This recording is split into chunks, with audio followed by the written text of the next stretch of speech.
지금 다이어트에 도움이 된다고 생각해서 드시는 음식이 사실은 더 살찌우게 만든다는 사실 알고 계신가요? 이 영상을 끝까지 보시면 여러분들 체중 폭발하게 만드는 최악의 음식을 피하실 수 있을 겁니다.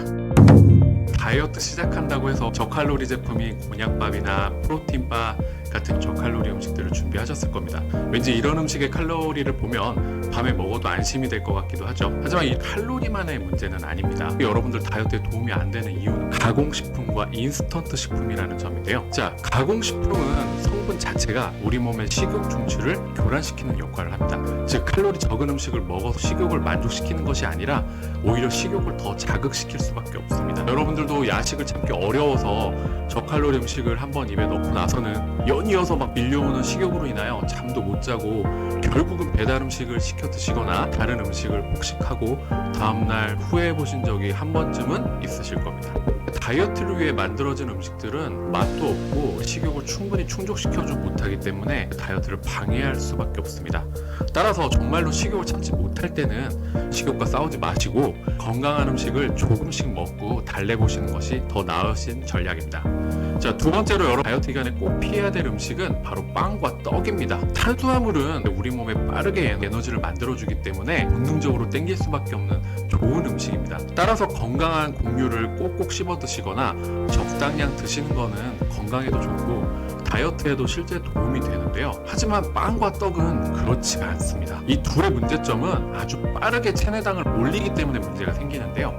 이 탄수화물이 올리는 당의 도취감이 마치 뇌에서 마약에 중독되는 것처럼 중독성을 일으킨다는 거죠. 나는 빵순이야 떡순이야 라고 하는 것도 이러한 중독성을 반영하는 표현이라고 볼 수 있는데요. 특히나 빵이나 떡은 맛도 좋고 식감도 좋고 휴대성도 좋기 때문에 칼로리만 계산해서 조금씩 먹어야지 라고 생각하셨겠지만 아무리 적은 양의 빵과 떡을 드시게 된다고 해도 생각보다 칼로리가 많습니다. 그리고 이렇게 뇌에서 순식간에 차오른 당의 쾌감을 다시 느끼게 하기 위해서 떡볶이라든지 케이크 등의 식품들을 하루 종일 여러분들 머릿속에 떠올릴 수밖에 없습니다.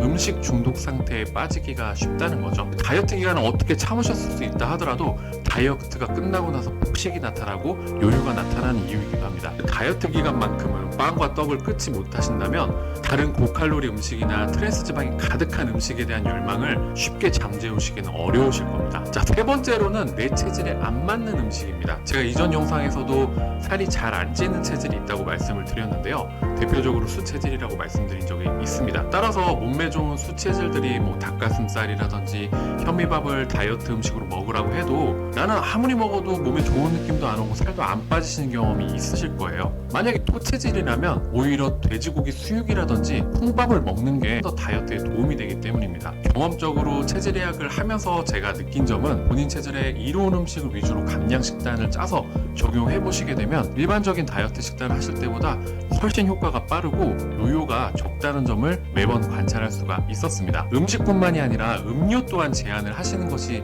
좋은데요. 저희 해가원에 오셔서 같이 다이어트를 하실 때는 미리 말씀드리는 것이 있습니다. 자, 이제 여러분들은 앞으로 액체는 물과 한약 그리고 아메리카노만 드실 수 있다고 미리 귀뜸을 들여서 마음의 준비를 시켜드리는데요. 흔히 드시는 음료수에는 대부분 액상과당이 포함되어 있습니다. 액상과당은 우리 몸 빠르게 혈당을 상승시키기 때문에 포도당보다 더욱 지방으로 쉽게 전환이 돼서 살찌게 만듭니다. 또 몸에서 사용하고 남은 액상과당은 중성지방을 전환시키기 때문에 고지혈증이나 지방간 등의 대사질환의 위험을 높이기도 합니다. 다이어트 하신다고 편의점에서 꼭 제로 써있는 거나 제로 칼로리라고 써있는 음료 챙겨 드시는 경우도 많으셨잖아요.